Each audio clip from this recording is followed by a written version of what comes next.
Good morning, everybody. Give it up to yourselves and the Creative Mornings team for coming out bright and early and being full of joy and excitement. Hi, everybody. My name is Ebony Chappelle. I serve as Market Director of Free Press Indiana. We are the support organization for Mirror Indy, which is our very first newsroom that launched in December of 2023. So we are actually going to be celebrating our half birthday on June 5th, which is really, really exciting. So before we get into the conversation, I'm going to pass the mic down to my team so they can introduce themselves. Morning, my name's Enrique Saenz. I'm the West Side Neighborhood Reporter. Yeah, clap. Good morning. It's good to see some familiar faces and some new faces. I'm Ariana Beatty. You can call me Ari. I'm the Community Journalism Director. Good morning. I'm Oshia Boyd, Editor-in-Chief of Mirror Indy. All right, so by a show of hands, who all is signed up for the Mirror Indy newsletter? Quite a few people. So thank you. We just hit 10,000 subscribers earlier this week. So that's something that we're really excited about. Yes. And there are quite a few of our other team members around too. So I want to shout them out. All of our Mirror Indy team, wave so that people can show you some love. So I think one of the most amazing things about where we are is that this all started with a dream, which when you think about creatives and creativity, it all starts with this idea in your mind. But we understand anybody that has built anything, you understand how hard it is to go from ideation to execution. So Mirror Indy was started when a couple of girlfriends, Myrta Pulliam and Karen Ferguson Fusen were hanging out and thinking about the state of news and the news ecosystem here in our city.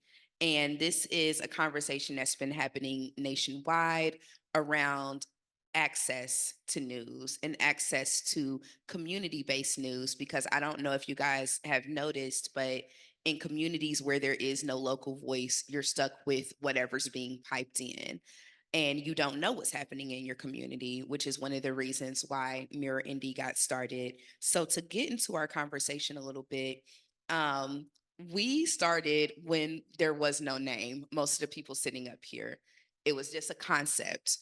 Ari was employee number 1. I'm employee number 2. Oshia was employee number 3. We didn't have a CEO, no business office, no brand, no name, completely just idea, and a lot of passion. So, and then Enrique, I think you might have joined literally right after we picked a name. Maybe, yeah. Most of our newsroom was hired in November and we launched on December the 5th. So it was very fast and furious. So I want to have each of you talk a little bit about how your backgrounds in journalism and in community informed the work that you do, with Mirror Indy, and what encouraged you to join this idea with a bunch of people that you probably didn't know and had no idea how this was going to turn out. I started off, well, I'm originally from Texas. I moved to Indiana, or actually Indianapolis in 2017. And I started working for IU's Indiana Environmental Reporter, just mostly covering environmental issues and adjacent issues.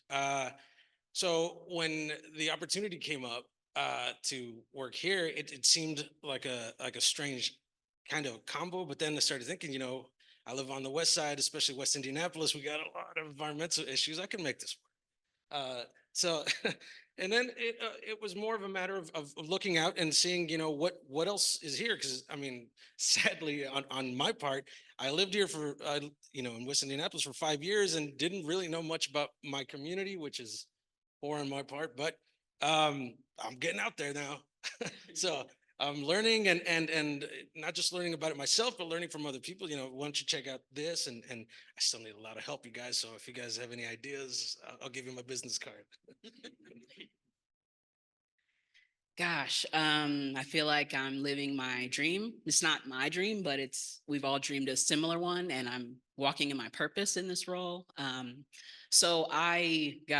college, I got a degree in journalism, and I moved back home, and I was like, what am I going to do? A lot of my friends were organizing and doing community conversations after work and creating publications and different things, workshops, poetry readings, and so I just wanted to get in and get knee deep, and really honor the legacy of my grandparents who were entrepreneurs and business owners in the 80s and 90s.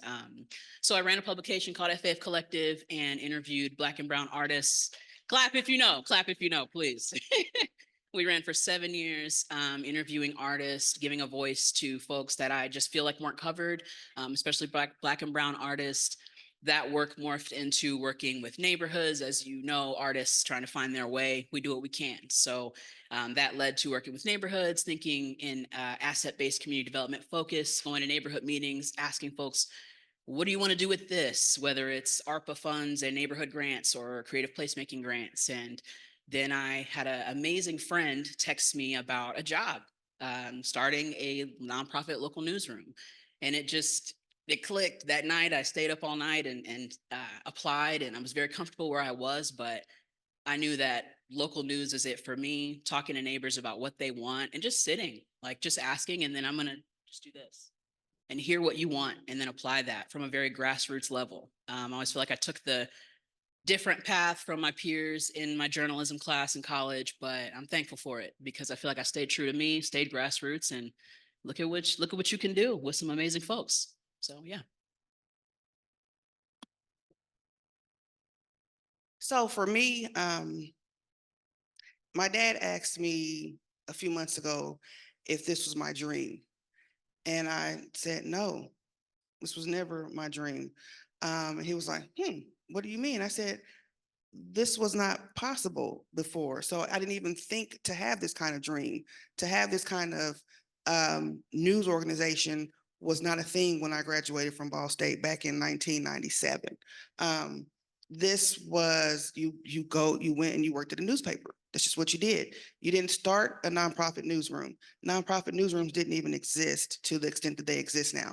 So no, this was never my dream. This is, like I told my dad, it's beyond my dreams. Like, this is way bigger than what I ever could imagine.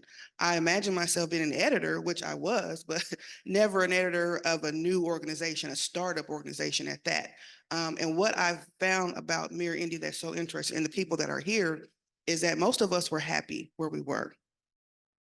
Most of us did not, well, I would say all of us did not leave a job because we were unhappy. We were very happy doing the work we were doing at the organizations we worked for, but we all wanted to come and do something different, something that we just saw the potential for something amazing, something that would elevate the voices of those who are often ignored, who don't see themselves in publications, who never get their stories told, but have amazing stories. And we wanted to do those stories, to share those stories with our city. And we also wanted to hold government accountable. So, and those are things I love about journalism, telling those stories of people. Most people that I know are not in journalism. Most people I know are just regular people going to work, living their lives, and they don't have any connection to journalism and they don't really see how it works in their lives. So our job is to make sure they know, here, we're here for you. Like, your lives are important to us. What you do is important. Being a regular person, that's what most of us are, right? Most of us just go to work every day, take care of our families, go to bed, do it again the next day. That's the stories we want told, because in that time frame, there's a lot going on and we want to share those stories. And that's what attracted me to Mirror Indy. And this just well, it was Indiana Local News Initiative back then. That's what attracted me to come here and create something that is just amazing and could be bigger than what we ever thought it could be. So, Ari, coming to you, this movement that we're a part of, to feed into the local news system, this started with documenters. That was one of the very first things that launched For those that are unaware, Documenters is a national initiative, but we have a local chapter here, and I believe there is a chapter being developed in Evansville as well. But tell us a little bit about what Documenters does and what the significance is from your perspective of starting our organization with that as our first initiative. Raise your hand if you're a trained documenter. Yes, come on, people. I was supposed to say, raise it up high, raise it up high. Small but mighty, and we're only getting bigger. Thank you for y'all's work. So documenters, we train and pay neighbors to go to government meetings and take notes. A lot of things you're already doing, honestly. Take notes, record audio. We train folks to live tweet and are open to so many other things. There are chapters across the country, or programs, I guess. And we do just that. We go to city county meetings, their committees, townships across the city in Marion County, library board, name it. I don't know why I'm blanking on all of the boards because there's so many. And we're just getting started. We have 135, 34 trained documenters in Indianapolis. And the documenters are a crucial part to our organization because you local government does not happen without, well, it happens without us, but we are a key part of all of this. I always use the, yes, you can understand your council and know everything that's going on in the city, but you can also swerve or hit that pothole every single time you go to work. I know me driving to get my daughter to school, and I'm like, yes, they finally filled them, finally. But that's an aspect of local government. And how can you understand how local government affects you and be curious about wanting to know more? And more importantly, having neighbors hear from you. People want to hear, like Oshia said, most people I know are neighbors. Most people I know don't know a journalist. And so when I can hear it from you and say, hey, Danielle went to that meeting, and I can read what she has to say. And then that way I feel comfortable because I trust you and know, okay, ooh, you went to that meeting. Maybe I should go. Maybe I should understand. And it was funny in the very beginning because I just, it's funny how we formed this, but I just knew, hey, we're going to government meetings and I'm learning. And it's funny having the tip on the slow things that happen. So we hear about the big things, but so much power happens in that next month's meeting. Go to documenters.org, toggle down to Indianapolis. If you can see there's so many cities, and all folks have to do is attend an orientation, and you can learn about it. You can say, "Ooh, this is for me," or you can maybe not. $20 an hour for in-person meetings, 18 for virtual meetings. We have an orientation, I think it's June 13th, but if you go to documenters.org, click the toggle to Indianapolis, click that workshops tab and sign up. If you have questions, definitely, I'll be running out here after this, but find me, let's email, let's set up some time to chat. Because I think for me, working with people and saying, this is a citizen journalist thing. We are learning from you. We want to connect you with our reporters to say, what did you hear at that library board meeting? How can we connect you with one of our reporters, that school board meeting, and make sure that you are an integral part of this newsroom? It does not function without our documenters. And myself and my assignment editor, Charlene Birdsong, we edit the notes. We are of the people, and we really don't play about that. We love our documenters. Kind of rambling. Yes. I know we are on the time schedule, but so I just want to add to what Ari's saying about documenters. Documenters are so vital to what we do. It is like the most genius idea that I heard of. I'm like, why have we never done this until recently? To have regular people go out and actually document what their government officials are doing at these meetings that no one goes to for the most part, right? Many times there are meetings happening, like there's probably a meeting happening right now, and there's no reporter there. So no one knows what actually happens. And then we have these things that are passed, money's being spent, and we have no idea why and what happened, how it happened. So the idea that regular people are going and keeping an eye on what government is doing is just a way to get regular people, us, more civically involved to understand how our government works for us or even against us and how we can make it work better. So to me, it's just this awesome way to get everyone involved in government, right? We're the people, government is of the people, for the people, by the people. So why aren't we doing this? Why haven't we always done this? And you get paid. So you can't get better than that. And I also want people to understand what documenters do. We take that as the reporters, the newsroom, we actually go back through. Ari says, hey, documenter found this, documenter heard this, we have some notes on this. Reporters actually go back and do stories based off of documenters' notes. So it is really happening the way we say it's going to happen. Not every single time, but sometimes there are stories like, oh, wow, we need to go and look into this. And then there's an article written about it. And it's also for other media outlets too. Documenters' notes are for other media outlets, other reporters can use all over the city. So it's not just a mere Indy thing. It's everyone can use their notes and everyone can have a story based on documenters' notes. So it's very vital. And I just want to plug that. So if you're not a documenter and you seem interested, sign up. Or find a neighbor, tell a neighbor, no journalism experience required. Don't even have to be a writer. We'll teach everything. Anyway. Yeah, no, and it's just to underscore the point of how this collaboration works. So we all work in the same room, right? So if you went to go tour our office upstairs, we're in one big room all together. So I'm on the far end with the business side, but I always hear what's going on in the newsroom.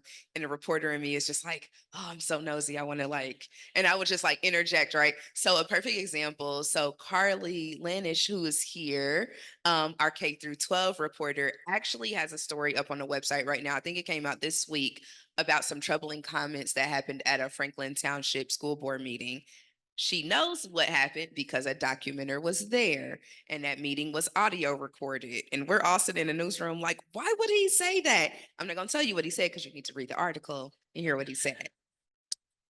But that is one of many examples of how that has worked out. So it really, really is vital to our organization. So, O'Shea, you were starting to lean into this. So I want to go into the talk about what gaps that existed. We talked about people feeling like they're not being seen, which is how we even landed on the name Mirror Indy through our work with Pivot Marketing, who helped us with our branding. Think about what type of values we want to exude through our work, and making sure that people feel themselves being reflected through the work is really important. So the news ecosystem, in addition to having the documenters notes be available for all other media outlets, we are also really big on fostering collaboration, um, helping steward investment in the overall news ecosystem around the city. And there are lots of different ways that we help to illustrate that through collaborative coverage, and things like that. So I want to talk a little bit more about some of those gaps that we have, our arts and culture, our emphasis on neighborhood, and our conscientious decision to not cover gun violence and crime in the ways that a lot of mainstream outlets do that. So, Enrique, if you want to talk a little bit about the neighborhood part, and then we just kind of bounce around with how we're looking to fill some of those gaps that exist in traditional news. Well, just before we started Mirandi on the west side, uh, for the most part, I think I can speak pretty freely on this. That when you hear stuff happening on the west side, it was one of two things, right? It was going to be either crime or like a crash on somewhere. That was it. So I mean, we decided that let's get in there. Let's tell the stories of people. There's a lot of people living on the west side and a lot of people doing a lot of stuff, but most of the stories that get told are away from there for whatever reason. If it bleeds it. Yeah, exactly that. Yeah. But I mean, everyone has a story, and that's what we're trying to tell. My job is pretty easy. I go talk to people, and and I'm they're the cheese, I'm the macaroni. Like I just have somewhere to put their flavor, and it's an exciting part of the job, and every time I get to speak to somebody and they know it's Mirror Andy, sometimes it's like, oh, cool, I know this person. Other times it's, why don't you do a story about me? And I'm like, how about, yeah, let's do it. And then, I'll talk to them, and sometimes, it's not really that, exciting, but I love to listen, and we'll see what we can do. So that's been part of it, but that's kind of like what this whole thing is about, where it's covering and talking about people and issues that nobody else cares to, because either, well, for whatever reason, I'm thinking it has to do with money, but we care, we live there, and we want to get those stories out. We want to be able to to talk about the things people care about. Sometimes it's potholes, sometimes it's messed up alleys, streets, traffic, and other times it's like, hey, this pizza joint's really nice. Let's talk about this pizza place. And some it's interesting characters. I mean, there's all sorts of interesting characters, and I'm trying to meet them all. So let me know again. It just starts off with a talk, and interesting people are interesting, and everyone wants to read about them. I know that's how it is. So on the West Side, it's an extension of that where we cross into other issues. So hopefully we can. We just got started, so we're just getting out there, but we want to. The things that are happening on the side of the city that aren't really covered, we want to get that out there. That's long and short of it. Oh, I thought you were going to go. Okay. So what's kind of leading into what Enrique said earlier, he lives on the West Side. He doesn't know a lot of things happen on the West Side. I live on the East Side. And then, East Side? I'm gonna let y'all have that one. But I don't know a lot of things happening in my neck of the woods. I live in Warren Township. I know, right? I'm gonna throw the W up for Warren, right? Yeah, we're arch enemies, right? But I was like, why do I not know? I work in media. I've been in media pretty much my whole life. How do I not know what's happening in my township? How do I not know what's happening in my neck of the woods, right? So that is part of the catalyst is I don't even know what's happening, and I'm more informed than a lot of people just because of what I do for a living, and I have no idea. So how then do we get down to the granular grassroots level of letting people know what's going on? And that's where you get Enrique on the West Side and Darian Benson on the East Side, so that we can actually get down to those stories that we're missing, because we tend to be up here and talking to officials instead of down here. We want to be down here with the people. That's where I tend to think is what's going on in my community. So I want to know, because I want to know what's happening, and I want to know more than crime, right? I want to feel like, because you said that the West Side is like crime, and that's the East Side too, right? So you think of East Side, oh, it's crime. I have a lot of neighbors. We're not criminals. Like, that, yeah, crime happens, but crime happens everywhere. But why do we only get this story of this neighborhood is painted with this broad stroke of only crime happens here? What about those stories of those women who are helping take care of other people's children? What about those stories of, the neighbor going and fixing his neighbor's car, where they're all working together? Like, those are the stories that we want. Those are the gaps that are missing, is seeing yourself reflected in a publication. I still say newspaper, so even though I'm old. So, but seeing yourself in a positive light versus negative. It's always when you see, I'm a black woman. So intersectionality, I'm a journalist. So I often balance, how am I a journalist and be a black woman at the same time? Because I see the harm that journalism has caused my community. I see it on a regular basis. I grew up with it. I'm from Muncie, and I worked at the paper in Muncie, and I would hear what people said about my community in the newsroom, and I would think, I don't know those people. And I grew up with some of the people they were talking about who were committing the crimes, but I know this person in a different way. So it's like, how do you balance as a journalist and as a black woman, as a black person? So I try to figure out the line and do that well. That's one of the reasons why we're different, is because we want to make sure we are reflective of Indianapolis as a whole, not just the movers and shakers, the powers that be. We want to reflect everyone. And when you mentioned our name, Mirror Indy, we want to be reflective of Indy, and our colors. We want to be seen. Obviously, we want to be seen. We have made a concerted effort to make sure that we are visible, because we want you to be visible. And everything we do, I'm sorry, I can go on and on forever, but everything we do, we have our target audience in mind. We have a mission. We are mission aligned, and we take it very seriously. I'm reiterating with the reporters all the time, and the editors, okay, mission driven alliance. This is are we targeting our audience? We know who our audience is, and we're trying to make sure our stories hit the mark. And I will say that we've done a pretty good job in the last 6 months. I mean, we still have a lot more work to do. We've just started, really. We've just barely scratched the surface. There's so many stories that I'm sure Enrique is like, I got to get to it. I got to get to it. I got to get to it. And then there's so many things that people are sending our way, and we're like, okay, we're still small. Give us a minute. We're going to get bigger. We're going to get bigger. We're going to do the things we say we're going to do.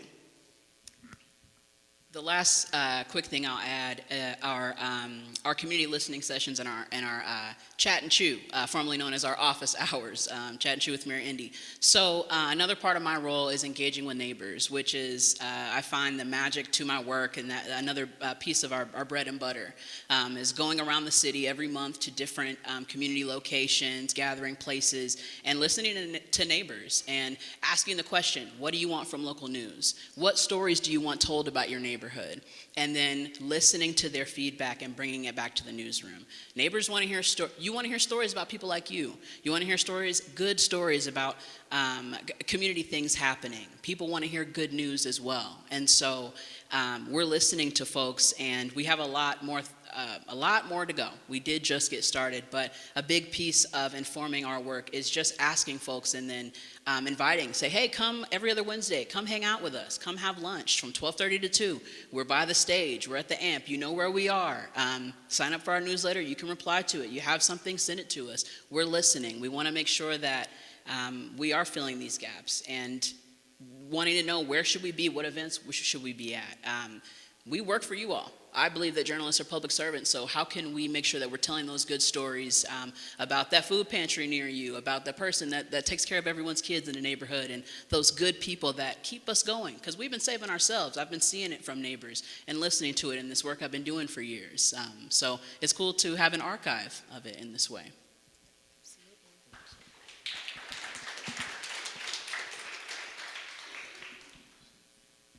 So, Oshia, you were mentioning earlier about all of the stories that are being told and really going after them, and how hard this team works, and how everything is focused back on the mission. Is this mission aligned? Another perfect example of that is if you've seen all the coverage about the soccer stuff. There's so many different angles to this, right? Yes, we call it the Green Line story for a reason, right? And it was so funny because we were in a meeting the other day and we were supposed to be doing something and it got pushed back because a bulk of the team was on Green Line, right? And then when we were in a leadership meeting, it was me, Oshia, some of the other leadership team, and our CEO. And I can't remember who said it, but we're just like, offhandedly, we're like, oh, Green Line. They were focused on Green Line. And bro was like, I love that we refer to this as the Green Line story instead of the Keystone story or the Indy 11 or the MLS story, right? Because that is the way a lot of times things are framed versus who's actually impacted. So that is just another, I was like proud in that moment because it didn't even click in our heads when we were saying that. And it's like, oh, duh, like this is why we're doing that. But I want each of you to talk about some of how you address criticism or not address criticism, criticism and pushback, especially when you're in situations where you are challenging the quote unquote powers that be by uncovering things. So how do you approach that in your work and manage those type of situations? So whoever wants to start out first, go ahead. Go ahead, boss lady. Well, I want to give a shout out to Emily Hopkins. Emily started everything with Green Lawn, so I know you knew I was going to do that to you. Sorry, Emily, but I got to give you your props. How I address criticism right now, I'm trying to think of how to be professional about.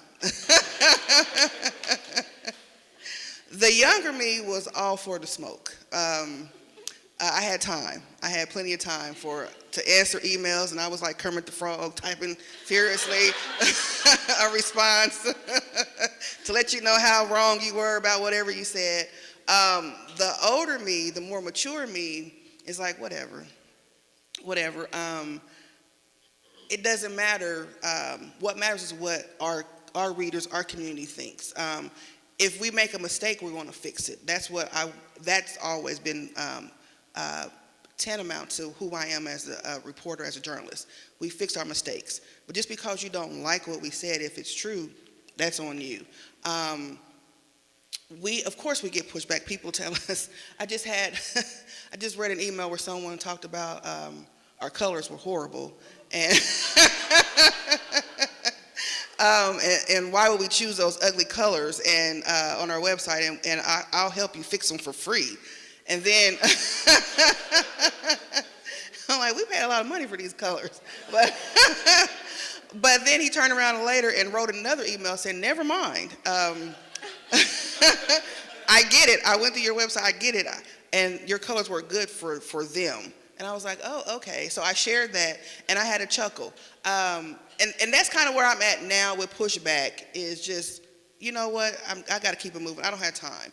And it's funny anymore, because really you took the time out of your day to read whatever we've written, and then you decided to email me to tell me your thoughts.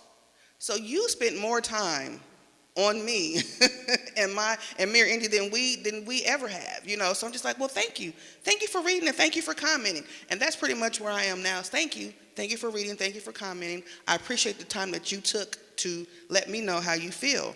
And then after that, they usually don't say anything more, because they figured out that I'm really saying to them. But when it comes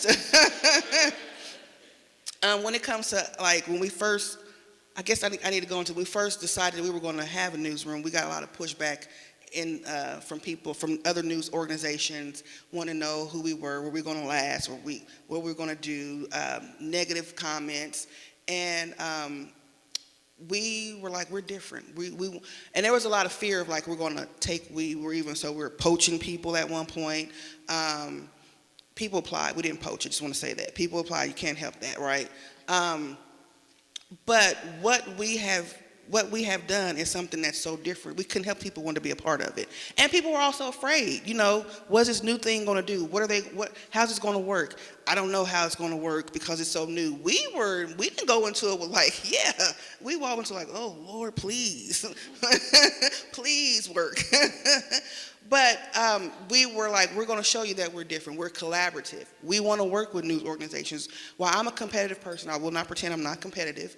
I'm also collaborative. I love working with other people. I love working with other news organizations. I have a history of doing that as a recorder. We can't cover everything. We know that. We know there is a shortage of reporters in this city. That's why so many government meetings are not covered, because we don't have enough people there. So we want to actually, how can we come into this ecosystem and make it better? How can we work with other news orgs and make their coverage better, our coverage better? We know we have a lot of partners. WFYI, Chalk Beat the Recorder, I can go on and on and on. But we don't all need to be at the same meeting. Right? That's kind of like you're not using your resources well. So if we know you're going to be there, if we know Chalkbeat has education covered in this area, then we're going to send Carly someplace else, or Carly's going to go someplace. I'm not going to send her. She's going to go someplace else because she knows Chalkbeat has that. And she's worked with Chalkbeat. How can we cover this issue from multiple angles? So that's how we come into this space to do journalism better as well. I think I need to stop because I can just keep going. I'll keep it brief, but to say criticism, of course, it's there. People were nervous. People were like, what's this new thing coming into town? Is there enough news? Blah, blah, blah. Criticism is valid. There's enough news for everyone, and clearly the people want to be represented. They don't feel represented, so there's a space for us to do it, and we're doing it well. From a documenter standpoint, local government is not used to people being in those rooms. You go to a city council meeting, everybody gets honored, woo, and then everyone clears out, and then who's left, they're kind of used to. But going to an Indy board meeting, oh my goodness, they're like, I've had documenters say, they asked me, why was I here? It's a government meeting, you're allowed to be here. It's okay. It's streamed on Facebook, you can watch it too. I've watched quite a few of them. But I think what I'm trying to say is, I've not heard any government criticism, but more so just, what is this? I'm interested, I'm intrigued. And it's fun being on the community side of things because I don't really hear a lot of criticism. I'm asking for it though, because I want us to stay accountable and how can we continue to build. But people are just interested in saying, well, let's come a little closer, come a little closer. Documenters will be a year in September because we started before the newsroom officially launched. And so it's taken that time to build the trust. We're building trust with community and also kind of building some trust with community and local government to say, let's show up and do these things in just the simple reporting and just publishing these notes or even publishing the meeting time, location, and having it for a couple months. What a ripple effect does that have on neighbors? The last thing I'll say is that I'm asking neighbors, did we miss the mark? I'm asking my friends, like, you're not going to hurt my feelings. I'm not going to show you. It may hurt my feelings, but that's okay. I'm asking because, again, I'm on the community side, so people are like, it's great, thank you for the food, thank you for the snacks. I love local news. But how did that story go? Did we miss it? How could we have done it better? I want to know. That way I can tell my peers who are receptive to say, we can shift, we can pivot, we can do better. And that's what I want. So don't flood me with a bunch of criticism, okay? But I do want to know, how are we doing it and how can we do it better? Well, I mean, people are used to news being a certain way here. So when you talk to them, it's like you're a police officer or something. Sometimes it's very strange. So it takes a little longer to just like, no, I actually care about your coffee shop, man. Like, tell me about your coffee shop or tell me about this. And then it takes a little bit longer because they're used to these reporters coming in there like with like what'd you do kind of thing. But it's not really that. I want to tell your story. So the criticism that I've received is like, why haven't you done this? It's like, you're right. Well, I'll get there, man. I'm a slow walker, dude. But that's it. Mostly that, like, we just started it in December. Was it? I keep wanting to say November. Yeah, December 5th. So, I mean, we're trying to get everywhere. I want to tell every story. I want to just anything that might be interesting. I want to talk about it because that's another criticism too. Why are you writing about that? Just wait, dude. I'll tell you why. And then that's everyone has something really interesting. Like one of the stories that to me was shocking, and it shouldn't have been. I talked to this barber on the west side, and what like he was one of the guys who's like, why don't you write a story about me? I was like, what's interesting about you? And then he started. Well, I mean, I didn't say it like that, but he was, he's just like, I've been around for a long time, and I hate the Beatles. I was like, what? And I was like, yeah. But then he said it's because when the Beatles came to Indianapolis, no one wanted to get a haircut, and I hate them because of it, basically. Yeah. So that's why. Okay, cool. Now we're talking. There's so, and then he just told him about his life. He had a very interesting life, and those are the kind of things that, like, the hidden gems that are around everywhere, and only the people that are close to them know it. But I think everyone would like to at least, know. People don't know what they don't know, and I want them to know, that kind of thing. So that's one of the criticisms. Another one is just, well, basically, like, why are we writing about this, but in another way, like who cares? But a lot of people care. Like for the chemical plants and stuff that are on the west side, we want to keep them honest. So what are they doing and how they're affecting the community? A lot of people, again, because of how the news has been, have been, they're kind of, I shouldn't say scared, but they're cautious about talking to us. So, but I'm just trying to tell the story for the neighborhood. So that's if you see me walking around your neighborhood, I'm not stealing. I am. So, just I dress like this all the time. I'm sorry. Absolutely. So let's open it up to some questions from the audience. Danielle Dove shot her hand right up. Yes. Okay, absolutely. Go ahead, Danielle.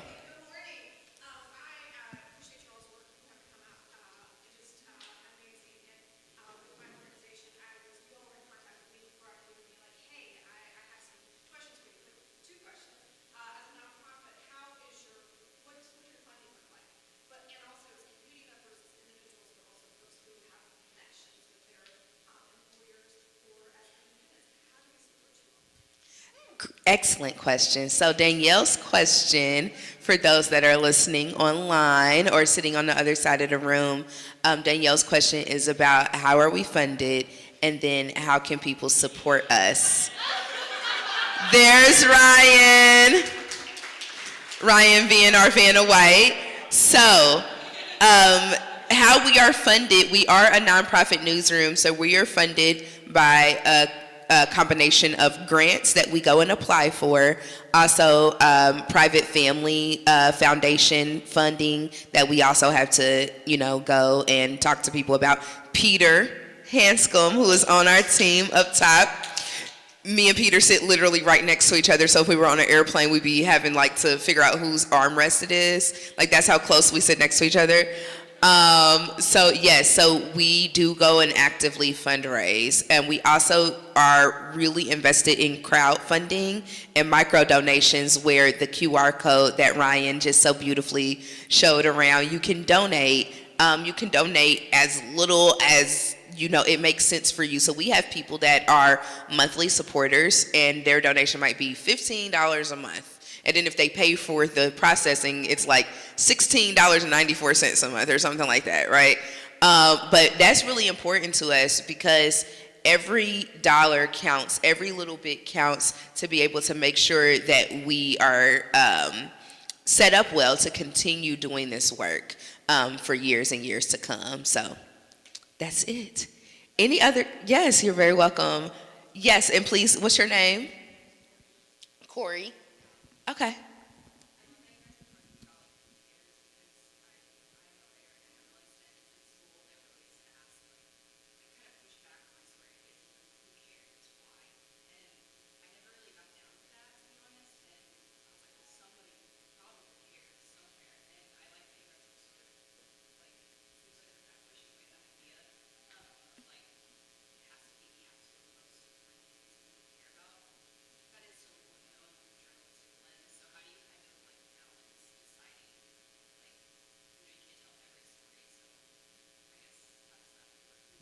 Yes, thank you for your question. So Corey's question was about how do we decide which type of stories to tell, understanding that what we think is important sometimes, there's some challenges with prioritization because we can only write so many stories at a time.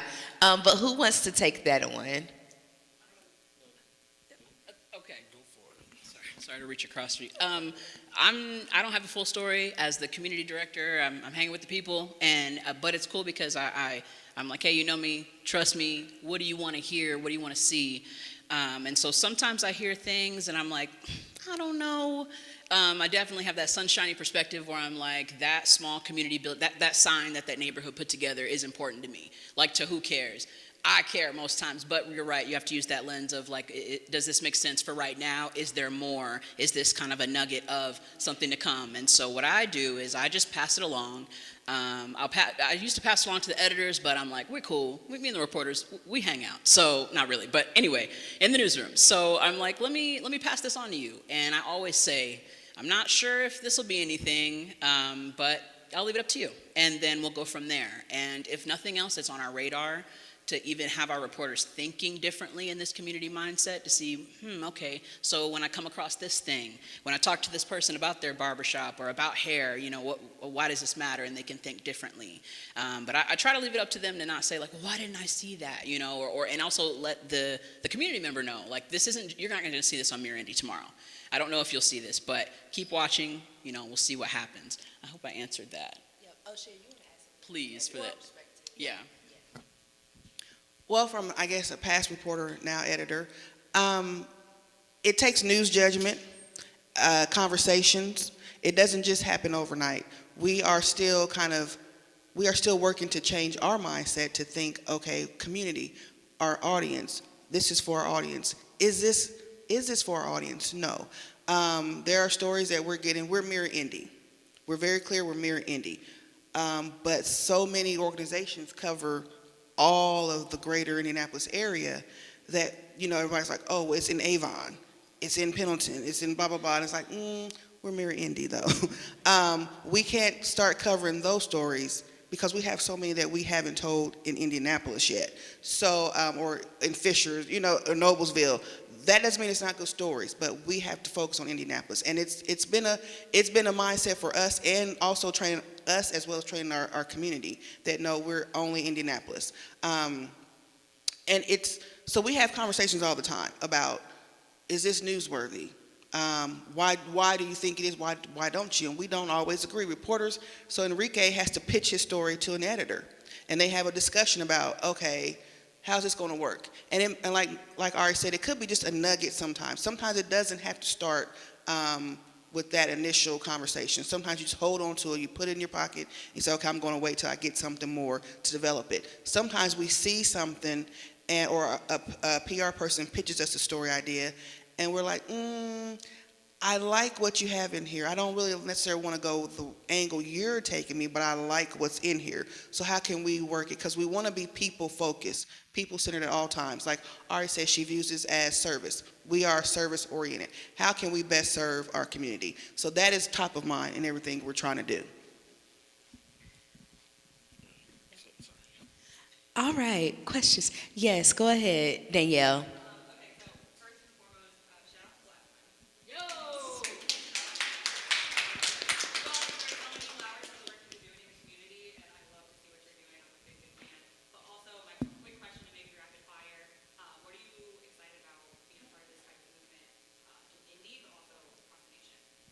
So Danielle's question is, first of all, shout out to Black women. I'm gonna repeat that for the people listening.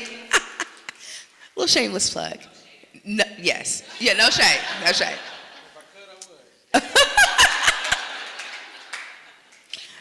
So the question is, what are we most excited about with this movement? I think we should all just tap in on this one real quick.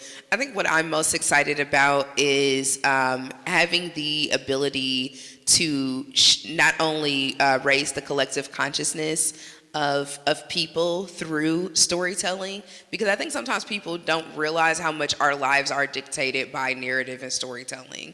Like, you're telling yourself stories all the time. Anytime somebody's selling you something, they're telling you a story to get you invested, get your emotions invested in it, to then sell this thing to you. So it literally drives every single thing that we do. So I love being a part of something that's about raising a collective consciousness through the medium of narrative and storytelling. I'm also excited about what this means to the future of Indianapolis. Our city is fantastic. I almost added a little something in between, but I was like, no. Fan-frickin-tastic. And it just feels good to be a part of something that is uplifting that and letting people know this isn't just like a flyover city. This isn't just some random place. Like, no, stuff happens here all the time, even outside of sports ball. Lots of things happen here. To me, one of the greatest things that can happen is when someone tells me like, oh, I didn't know that about, this story or especially when they have doubts about whether a topic's going to be interesting. It's like, okay, I see it now. That's pretty good. So, I mean, being part of that, but, writ large for the whole, letting people know that, that there's people living and it's not just factories on the west side and all that, it feels great to be able to tell our stories, and not have to wait till something tragic happens. Pretty much that's to be able to tell these things, and kind of also preempt and not have to worry about like, oh, they're going to bulldoze this neighborhood or whatever, and before we're in it from the ground level, and we're covering it, and a lot of news covers a topic and forgets about it. We don't forget. There's no way. But we're starting, and you'll see, and hopefully if you guys go to mirrorindy.org. Yeah, we'll be there covering other stuff, and it's an honor to be part of this. It really is. Truly an honor. What am I most excited about? Continuing to listen to neighbors. I never would have thought me graduating with my journalism degree that this would be it, even though I guess I should have known the whole time. But just getting to talk to people and hear what you want from local news, and really also more so listen to the cool things that you're doing and the cool things that you're seeing. The people at the gas station, the people around. We sit next to each other in the newsroom, and I also live on the west side, so I love being like, oh, there's this happening, and I feel like I'm annoying you sometimes, but I'm like, there's just so many cool things that I see that I think are special that makes this city magical. And so it's cool to be a part of an organization that's like helping share those stories and helping archive this. So generations, people can look back and say, well, that's what was happening in Indianapolis then. Like, we've been popping, but it's cool to continue our legacy. So I'm excited to just be me, I guess. So I've wanted to be a journalist since fourth grade, right? I told my dad that when I was a fourth grader. He didn't think I knew what it was. So journalism has been my passion my entire life.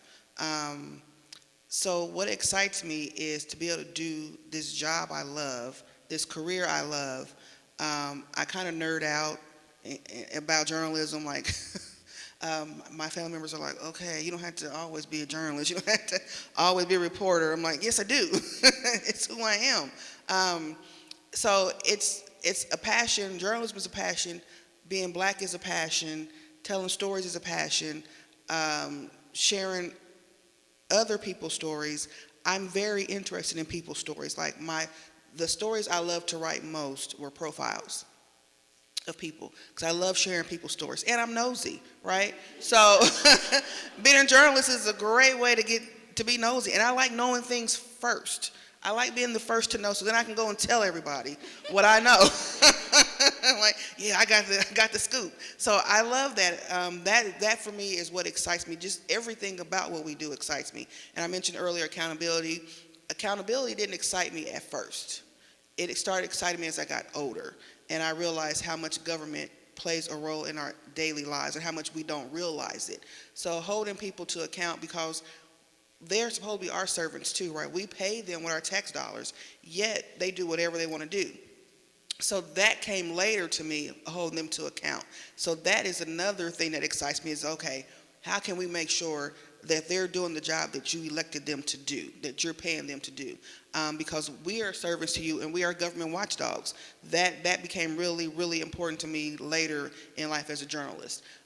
So that's what excites me. In the nonprofit space across the country, I just came from a conference last week where we were a lot of American Journalism Project grantees gathered, and just seeing, and they help subsidize and support our launch, and just seeing so many nonprofit newsrooms across the country and the work that they're doing, how they're filling gaps in their areas, and the gaps may be different, but so many gaps are underserved, right?